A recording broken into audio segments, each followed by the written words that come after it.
Anong gusto mo maging paglaki mo? Ha? Hotdog. Ano ang gusto mo maging paglaki? Gusto mo ba maging technician? Gusto mo maging aircon technician? Gusto mo lang tumambay? Or gusto mong maging engineer? So lahat yun. Silence means yes. Lahat yun gusto mo. Okay, simulan na natin sa pamamagitan ng iyong daddy.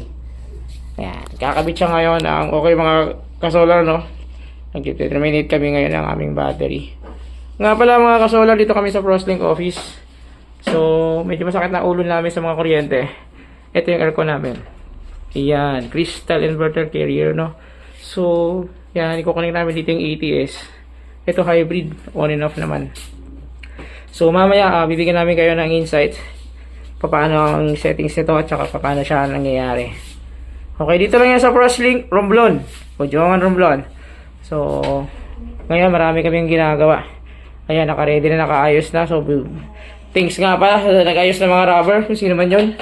At saka itong mga ano namin, naka-ready na yung mga ano, ka-solar, no?